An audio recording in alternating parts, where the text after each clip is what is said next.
Kumusta mga brad? Isa nga po sa pinakamaraming scooter na makikita natin sa kalsada, Honda Click, Honda Beat, yung Mio series, at pati na rin yung Max series. Pero nauuna talaga doon yung Honda Click at yung Honda Beat. Alam nyo kung bakit? Kasi matipid sa gasolina. Matipid na, pogi pa. Kaya hindi talaga nakapagtataka na mas pinipili siya ng iba. Pwede kasi siya pang forma, pwede pang rampa, at pwede ring pang hanap buhay. Kaya kung mapapansin nyo karamihan sa mga delivery rider, ganyan ang motor. May panghanap buhay ka na, may pangrampa ka pa.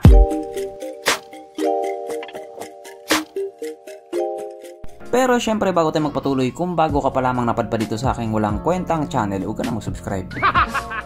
So yun na nga, kung sa pagiging practical lang, marami ka naman talagang choices. It's either bibili ka nito, or bibili ka ng ganon, or wag ka na nang bumili. Mas tipid yun. Pero maliban nga po doon sa mga motor na nabanggit ko na matipid sa gasolina, mayroon pang isang motor na sabihin na lang nating medyo underrated, pero highly recommended. Ayaw nyong maniwala. O ayan, di ba?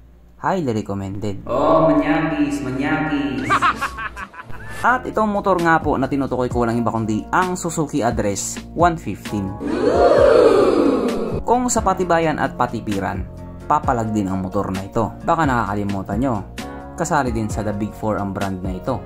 O, di ba? Kasali talaga sa The Big 4 ang motor na ito.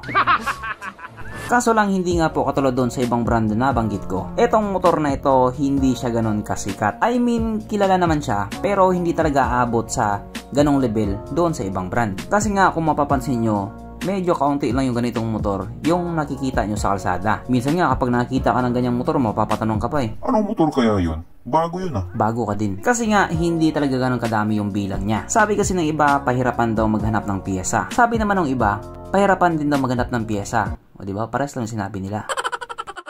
Kaya ang ending tuloy, na phase out na siya. Sayang. Bibili pa naman sana ako.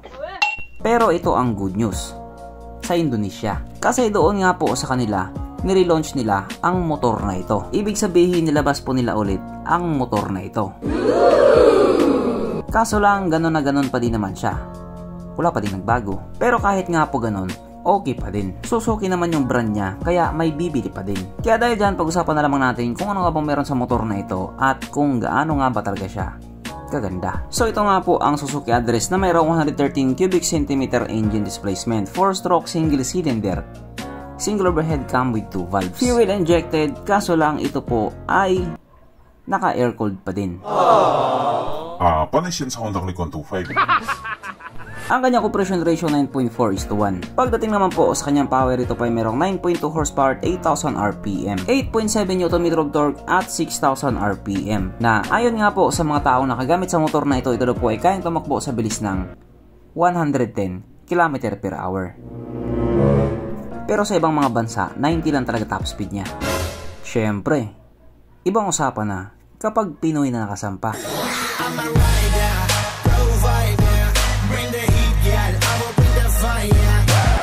Ang kanyang tangke ay kaya makarga ng 5.2 liters fuel tank capacity na kumukonsumo naman po ng 53 km per liter. Kaya kung patipiran lang talaga ang usapan, wala tayong pag-uusapan. Ang sukat ng kanyang gulong 80/90/14 sa harap at 90/90/40 naman sa likuran. Pagdating naman po sa kanyang braking system, ito po ay naka-disc brake sa harap at drum brake pa din po sa likuran. At wala pong espesyal doon sa mga preno niya. Walang ABS. Ang kanyang seat height ay may taas sa 755mm at 120mm naman ang kanyang ground clearance. Ang motor nga po na ito ay may kabuuang bigat na 97 kg. So hindi siya ganon kabigat, hindi rin siya ganon kagaan. Swakto lang. Mapunta naman po tayo sa iba pa niyang mga features. So ang mga ilaw nga po sa motor na ito, naka-halogen pa din at bulb type naman yung kanyang mga signal lights. Old school na old school. Ang kanyang gauge panel, syempre naka-analog pa din ito. Old school pa din. At syempre yung kanyang susian, hindi po naka-keyless. Di susi pa din talaga. Pagdating naman po sa kanyang under seat compartment, medyo may kalakihan na rin talaga. Pasok yung ibang mga full face na helmet. Depende sa klase at sa sukat or sa size. Pag Jutes, pasok. Pag Dax, medyo hindi siguro pasok. Pag pinilit mo kasi yan, baka masira yung yung under seat compartment. Pero ito, kahit hindi mo napilitin, pasok na pasok talaga to. Sapagkat nandito na nga po tayo sa exciting na part, ang kanyang mga suspension. So sa harapang bahagi nga po, ito ay ginamitan ng ordinary telescopic. At sa likuran naman, ito po ay gumagamit ng single shock absorber na ayon nga po sa mga taong nakagamit sa motor na ito, maganda ang bounce.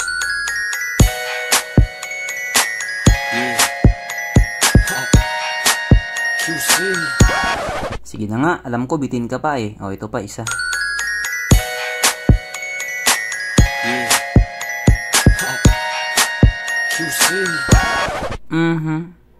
Panigurado. Wala na namang nalungkot. At dahil wala nga pong nalungkot, alamin na po natin kung present nga ba sa motor na ito yung tatlong pinaka-importanting features. So, una na nga po dito ang kanyang lagayan ng istalyon. At good news nga po mga brad, meron siyang ganon. Meron siyang lagayan ng mga istalyon. Pangalawa, meron din po siyang sabitan ng pulutan. At oras na nga po para sa ating Red Horse check, ang pinaka-importanting feature sa isang motor. At ayon nga po sa aking masusing pag-aanalisa, ang motor na ito ay kayang magkarga ng 2 kahong Red Horse.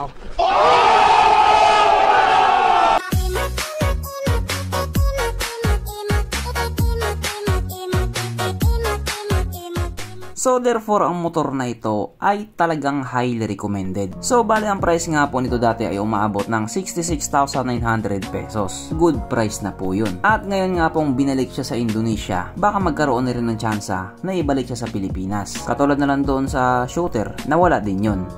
Tapos binalik siya. Pero smash na. Malay nyo, magbabalik to, SkyDrive din pangalan niya. Pero wala naman pong problema doon. Kahit ano pa ang maging pangalan niya, basta okay naman yung performance niya, panalong panalo pa rin yun, brad. So bali nga po doon sa Indonesia, ito yung mga kulay na nilabas nila. May matte black, may matte ano ba to? Bordeaux, Bordeaux red. Basta, bahala na kayo kung anong tawag nyo dyan. Meron din silang Titan black, meron ding brilliant white, at meron ding stronger red, Titan black. Bibili talaga ako ng ganyan, ng Titan.